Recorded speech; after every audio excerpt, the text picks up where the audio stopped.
तुम इस इलाके से अच्छी तरह वाकिफ हो सैद। सैद ने कहा, बहुत अच्छी तरह वाकिफ हूँ जनाब, यहाँ सिर्फ खंडरात बिखरे हुए हैं, लेकिन आप किस लिए ये बात पूछ रहे हैं? मैंने कहा, कितनी अजीब बात है कि ये इलाका दरिया के किनारे वाक़ होने के बावजूद इस कदर बंजर और गैर आबाद है। इसे तो बहुत ज़रख़ेज़ और बारौनक होना चाहिए था। सैद ने कहा, आप ठीक कह रहे हैं जनाब, लेकिन अरबों के ख्याल में ये आसिफ ज़दा इलाका है, इसी वजह से कोई इधर का रुख नहीं करता। मैंने कहा, मैंने भी इस इलाके के बारे में मालूमात हासिल की थी सैद। मैंने सुना है यहाँ ऐसे कबाइल भी आबाद हैं जिन्हें चंद साल कबल तक ये भी मालूम नहीं था कि वो इराक की हुदूद में रह रहे हैं। सैद ने कहा, सहराई इलाकों में यही होता है जनाब, वो तो फौजी मशकों के दौरान ऐसे कबाइल का सुराग लग भी गया, वरना वो अब तक तारीकी में रहते। मैंने कहा, मैंने शुमाल की समत देखा जहाँ तकरीबन 1 किलोमीटर के फासले पर मैदान में एक ऊंची पहाड़ी सर उठाए खड़ी है। ये क्या है सैद? सैद ने कहा, बाबिल की पहाड़ी है जनाब। बाज़ माहिरीन आसार कदीमा इसे मीनार बाबिल के मकाम के तौर पर शनाख्त करते हैं। मैंने तहसीन आमेज़ लहजे में कहा, तुम्हारी मालूमात बहुत वसी हैं सैद, तुम्हें इन दास्तानों पर यकीन है जो बाबिल से मंसूब हैं? सैद धीरे से हंसा, बोला, खुदा ही बेहतर जानता है जनाब, बाबिल तो जादू नगरी थी, मेरे पास इतनी फुर्सत कहाँ कि जादुई दास्तानों में सर खपाऊं। मैंने इधर उधर देखते हुए कहा, और मौल्लक बागात किस तरफ हैं, क्या वो यहाँ से नजर आ सकते हैं? वो बोला, अब तो सुना है उनके सिर्फ आसार ही बाकी रह गए हैं, खुद मैं उस तरफ कभी नहीं गया, ताहम वो यहाँ से जुनूब की समत में है। मैंने कहा, कितनी अजीब बात है सैद, रुश यहाँ का बाशिंदा है और उसे यहाँ की तारीख के बारे में कुछ भी नहीं मालूम। सैद ने कहा, ये तो दिलचस्पी की बात है जनाब, बहुत से लोग यहाँ के बाशिंदे नहीं हैं, लेकिन यहाँ के बाशिंदों से ज़्यादा यहाँ की तारीख से वाकिफ़ हैं। मैंने अहमद रुश को अपनी तरफ आते देखा। उसने कहा, इसराइली खामोश हैं, कोई गैर मामूली नकलो हरकत दिखाई नहीं दे रही। उसके लहजे में नागवारी थी जिसे मैंने बखुशी नज़रअंदाज कर दिया। मैंने कहा, इस वक्त चांद की हल्की सी रोशनी फैली हुई है, उन्हें अगर हम पर हमला करना भी हुआ तो चांद गुरूब होने के बाद करेंगे। रुश ने कहा, उस वक्त तक इंतजार करने से बेहतर ये होगा कि हम खुद उन पर हमला कर दें। मैंने कहा, असलहे की कमी हमारी राह में हायल है, हमारा महदूद असलहा ज्यादा देर तक साथ नहीं दे सकेगा और हमारे साथ ही बिला वजह मारे जाएंगे। अहमद रुश ने हतक आमेज लहजे में कहा, तुमने इस सूरत हाल से निमटने की कोई तदबीर सोची? मैंने कहा, मुझे तवक्को है कि वो हम पर जरूर हमला करेंगे, उस वक्त हम उन्हें शदीद नुकसानात से दो चार कर सकेंगे। रुश ने कहा, उस वक्त तक हम यूं ही हाथ पर हाथ धरे उनका इंतजार करते रहेंगे। मैंने नरमी से कहा, जंग लड़ने के लिए बड़े मजबूत आसाब की जरूरत होती है। रुश ने कहा, मेरे जहन में एक तजवीज़ है, अगर तुम इजाज़त दो। मैंने कहा, मैं पहले ही कह चुका हूँ कि अपने किसी भी साथी की हर उस तजवीज़ का खैर मकदम करूँगा जो किसी भी एतबार से सूदमंद साबित हो। तुम्हें इजाज़त तलब करने की क्या ज़रूरत है?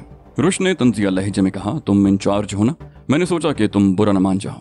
मैं खून के घूंट पी कर रह गया, वो मुस्तकिल मेरा खून जलाने पर तुला हुआ था। मैंने आहिस्ता से कहा, मैं बुरा नहीं मानूंगा रुश। वो बोला, इसराइलियों से मुकाबला करने के लिए हम मजीद कुमक तलब कर सकते हैं। मैंने और सैद ने चौंक कर रुश को देखा। मैंने कहा, कुमक कहाँ से तलब करेंगे? रुश ने कहा, फलस्तीनियों के बेस कैंप से जो यहाँ से 100 किलोमीटर के फासले पर है।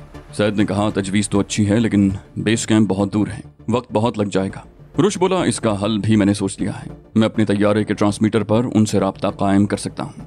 सैद ने पुरजोश अंदाज में कहा, अगर ऐसा हो जाए तो हमारी सारी मुश्किलें हल हो जाएंगी।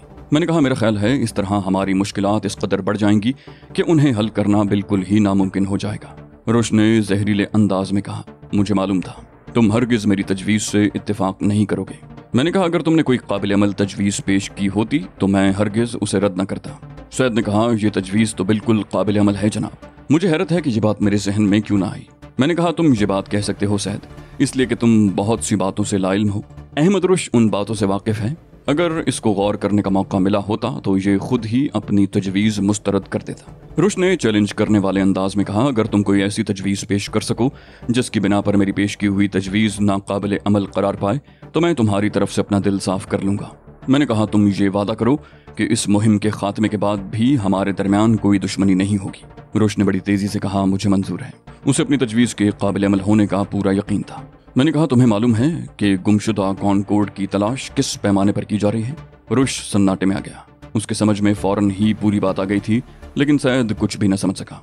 सैद ने उलझे हुए अंदाज में कहा, यह क्या बात हुई जनाब? मैंने कहा, गुमशुदा कॉनकोर्ड को बहुत बड़े पैमाने पर तलाश किया जा रहा है। इसकी इंतहा यह है कि ज़मीन के मदार में मौजूद अमरीकी सैटेलाइट तक से मदद ली जा रही है। ऐसे में ट्रांसमीटर का इस्तेमाल मखदूश साबित हो सकता है। अगर हमारा पैगाम कहीं भी सुन लिया गया तो फौरी तौर पर हमारी निशानदेही हो जाएगी और फिर फ़लस्तीनियों से पहले इसराइली बमबार तैयारे हमारे सरों पर मौजूद होंगे।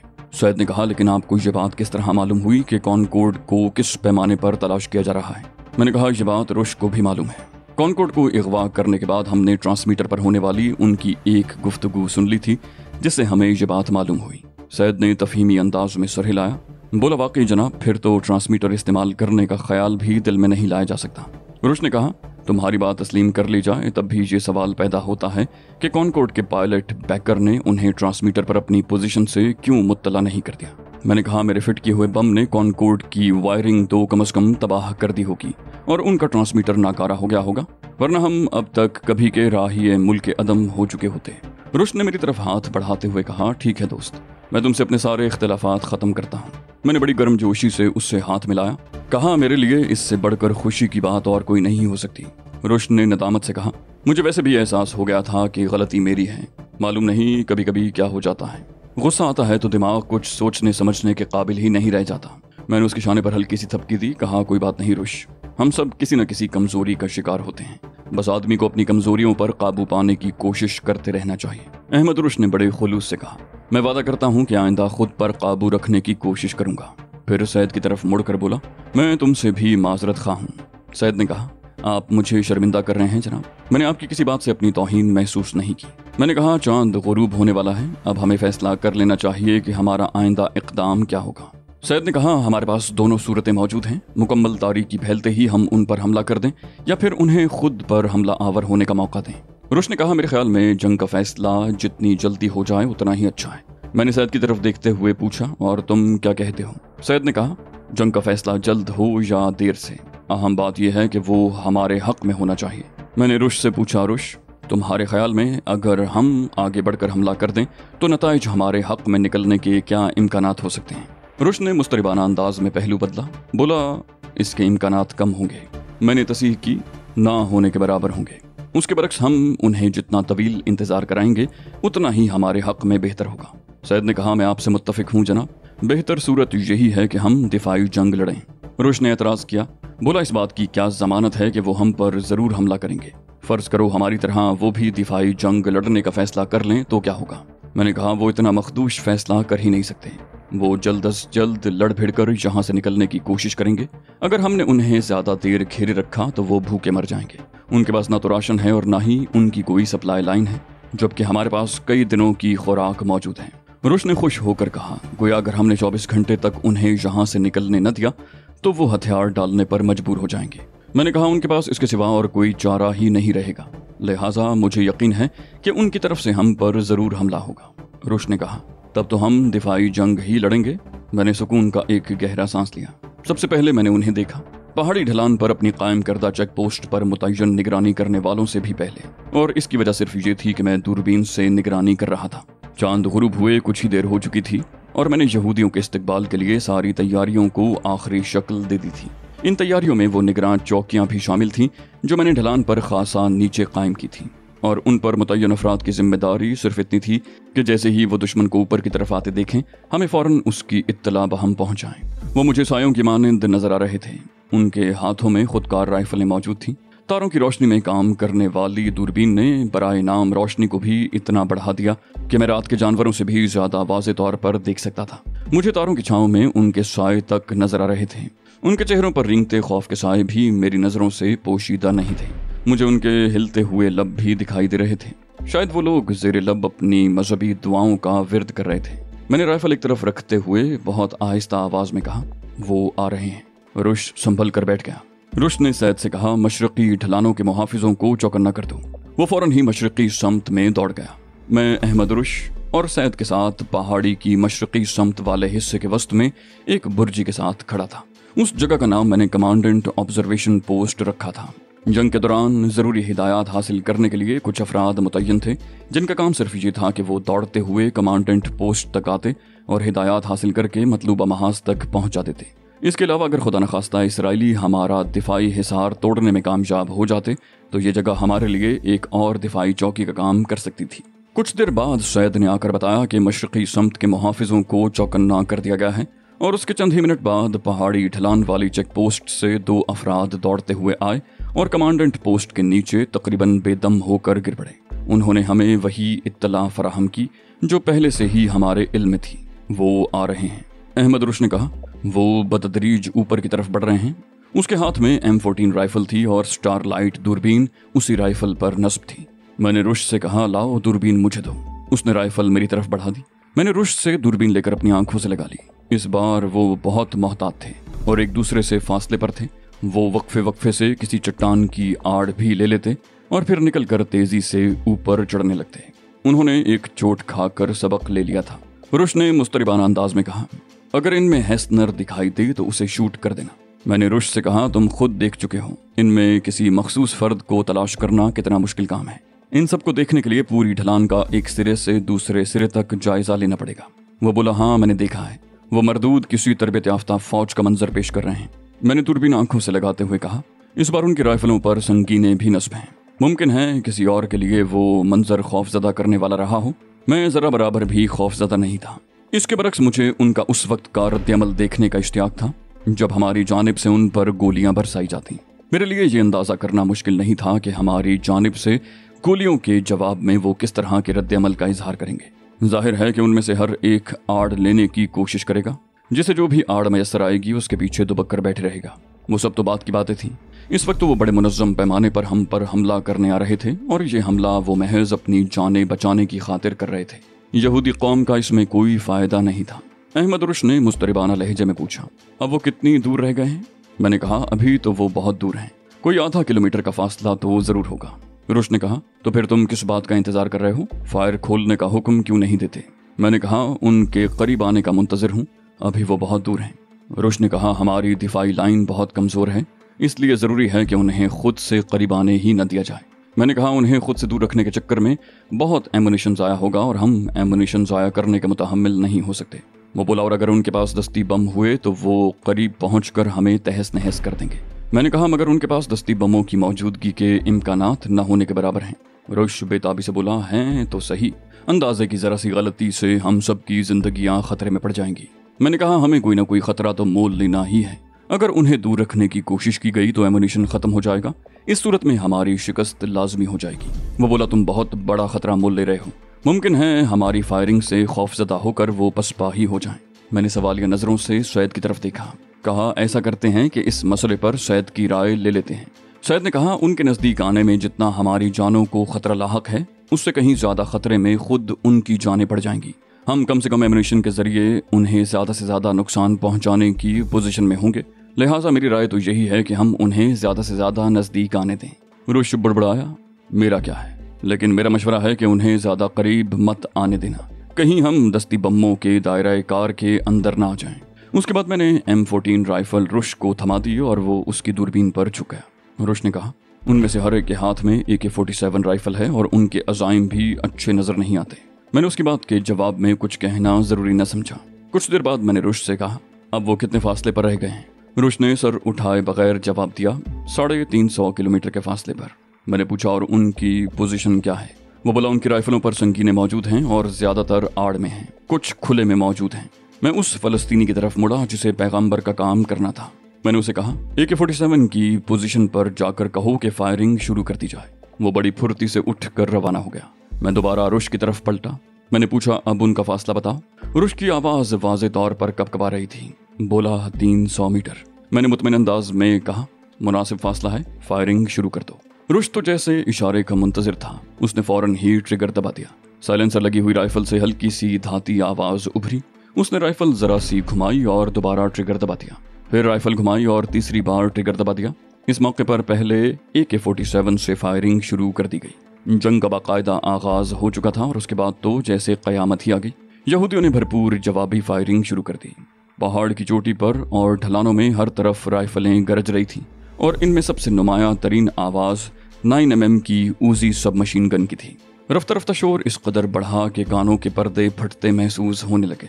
हर तरफ शोले लपक रहे थे, गोलियां टकरा रही थीं और गर्द गुबार का एक तूफान सा हर तरफ छा गया था।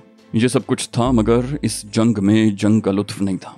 शायद इसकी वजह ये थी कि मुकाबला सिर्फ गोलियों से हो रहा था। न कोई तोप थी, न टैंक। घन घरज का फुकदान था। हमारी जानिब से बड़े तवातुर के साथ फायरिंग की जा रही थी। हम ज़रा सा भी तसाहुल बरतते तो इसका मतलब यही होता कि हम दुश्मन को आगे बढ़ने का मौका दे रहे हैं। मुझे हैरत थी कि इसराइलियों की जानिब से इतनी जुर्रत का मुजाहरा किया जा रहा था। उन्हें ये खौफ भी नहीं था कि हमारे पास ज़्यादा असलहा हो सकता है। कम से कम मॉर्टर गन्नों की मौजूदगी तो खारिज अज़ इम्कान नहीं थी। मुझे खदशा था कि अगर चंद मिनट तक मजीद यही आलम रहा तो हमारे पास एमुनिशन ख़त्म हो जाएगा। एन उस वक्त जबकि मैं ये बात सोच रहा था, अचानक फ़लस्तीनियों की जानिब से फायरिंग में तेज़ी आ गई। यूँ महसूस हो रहा था जैसे उन्होंने मेरे ख्यालात पढ़ लिए हों। इसराइली अब हमसे महज 100 गज के फासले पर रह गए थे और हयूलों की मानिंद नजर आ रहे थे। बढ़ी हुई फायरिंग ने उनके आगे बढ़ने की रफ्तार में फ़र्क डाल दिया था, बल्कि वो आगे बढ़ ही नहीं पा रहे थे। और ये एक खुशाइंद बात थी, मगर तशवीशनाक बात यह थी कि वो पीछे भी नहीं हट रहे थे और अब उनका पसपा होना बहुत ज़रूरी हो गया था। फिर मैंने चंद ऐसे अफराद को देखा जो गालिबन उन्हें आगे बढ़ने के लिए उकसा रहे थे। वो कुछ ज़्यादा ही दलेर थे, मगर उन्हें अपनी दलेरी बहुत महंगी पड़ी। अहमद रुश तो ऐसे मौके की ताक में रहा करता था। उसने उनमें से यक के बाद दीगरे 2 को ढेर कर दिया। M14 राइफल सबसे ज़्यादा मोहलक साबित हुई। 2 अफराद के ढेर होते ही यहूदियों में भगदड़ मच गई। दफतन मैंने महसूस किया कि अहमद रुश बहुत ज़्यादा मुस्तरिब हो गया है। यहूदियों की तरफ से पहले ही फायरिंग रुक गई थी और अब फ़लस्तीनी भी फायरिंग नहीं कर रहे थे। बेपनाह फायरिंग के बाद एकदम तारी होने वाला सन्नाटा बड़ा गैर फितरी सा महसूस हो रहा था। मैंने कहा, क्या बात है रुश, तुम कुछ मुस्तरिब नजर आ रहे हो। उसने दूरबीन पर झुके झुके जवाब दिया, मुझे शुबा है कि मैंने हेस्नर को देखा था, मैं उसे छोड़ूंगा नहीं। मैंने कहा, उसे मत मारना रुश, मगर शायद उसने मेरी बात सुनी ही नहीं थी। मैंने उसकी उंगली को M14 राइफल के ट्रिगर पर दबाव डालते देखा और उसके बाद वो बड़े जोश के साथ उछल कर खड़ा हो गया। मैंने उसे हलाक कर दिया। मैं कामयाब हो गया हूँ, मैं कामयाब हो गया। मैं हैरत से उसे देख रहा था। वो यूं खुश हो रहा था जैसे जैकब हेस्नर को हलाक करना ही उसकी जिंदगी का सबसे बड़ा मिशन रहा हो। मैंने एक तवील सांस लेकर कहा, मैं ये नहीं कहता कि तुमने गलती की है रुश, लेकिन ये हमारा मिशन तो नहीं था।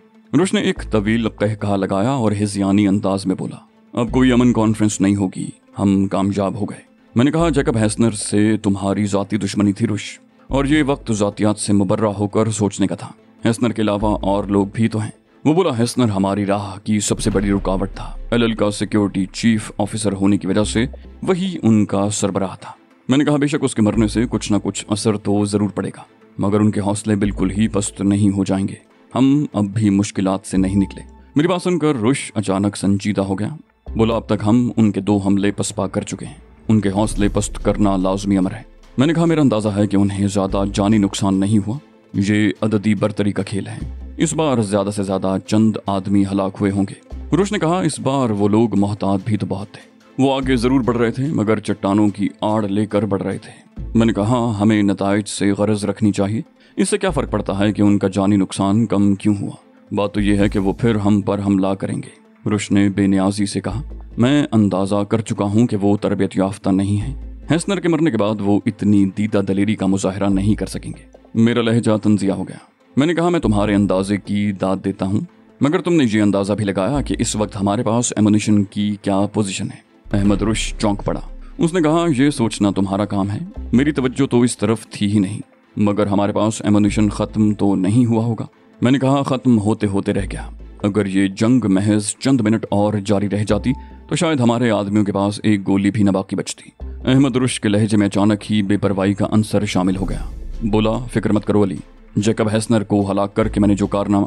मैंने सख्त लहजे में कहा, होश की दवा करो रुश, इतनी देर से मैं तुम्हें समझाने की कोशिश कर रहा हूँ कि खतरा टला नहीं, बढ़ गया है। रुश ने बेबसी से मेरी तरफ देखा।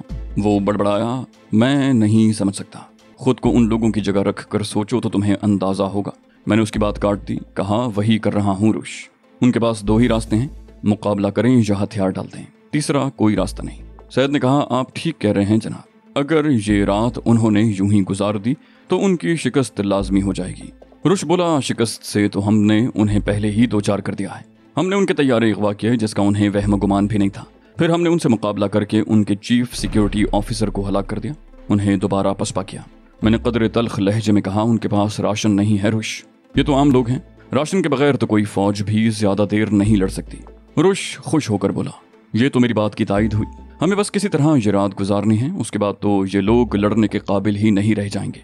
मैंने रुश की नकल की। कहा, खुद को उनकी जगह रख कर सोचो, तुम उनकी जगह होते और तुम्हें मालूम होता कि तुम्हारे पास खुराक नहीं है तो तुम क्या करते। रुश ने बड़े जोश से कहा, अगर मैं इस सूरत हाल में फंसता तो कभी पीछे न हटता, आखिरी सांस तक मुकाबला जारी रखने को तरजीह देता। मैंने कहा, वो अक्लमंद लोग हैं रुश, वक्ती तौर पर पीछे हट गए हैं, मुनज़्ज़म होकर नई हिकमत अमली के साथ दोबारा हम पर हमलावर होंगे। मैं इसी बारे में फिक्रमंद हूँ। रोश ने कहा, तुम्हारी बात मेरे हलक से नहीं उतरती। अगर तुम उनकी जगह होते तो क्या हिकमत अमली इख्तियार करते? मुझे बताओ। उसके लहजे में चैलेंज था। मैं सोच में पड़ गया। रोश के कहने के मुताबिक मैं खुद को तो उनकी जगह नहीं रख सकता था, इसलिए कि मेरा अंदाज यकसर मुख्तलिफ था, मगर फिर भी मैंने कोशिश की कि एक यहूदी के अंदाज में सोचूं। अचानक सैयद ने कहा, हमें मिस्टर रुश की बात पर गौर कर लेना चाहिए। अगर हम उनकी आइंदा हिकमत अमली पर गौर कर सकें तो बेहतर तौर पर उनका मुकाबला कर सकेंगे। मैंने कहा, मैं इसी बात पर गौर कर रहा हूँ सैयद। इस बात में वजन है कि वो अपनी हिकमत अमली तब्दील ज़रूर करेंगे। रोश ने कहा, मैं एक बार फिर कह रहा हूँ कि तुम बिला वजह परेशान हो रहे हो। अब वो हम पर हमला करने की जरूरत नहीं कर सकेंगे। सैयद ने कहा, यह मुमकिन है जनाब। ये बात तो हम जानते हैं कि हमारे पास असलहा कम है। वो तो यही समझ रहे होंगे कि हमारे पास बहुत असलहा है। यक मैं उछल पड़ा। मैंने कहा, मैंने आइंदा की हिकमत अमली का अंदाज़ा कर लिया है सैयद। ये तो बिल्कुल सामने की बात थी जो मेरी समझ में ही ना आ सकी।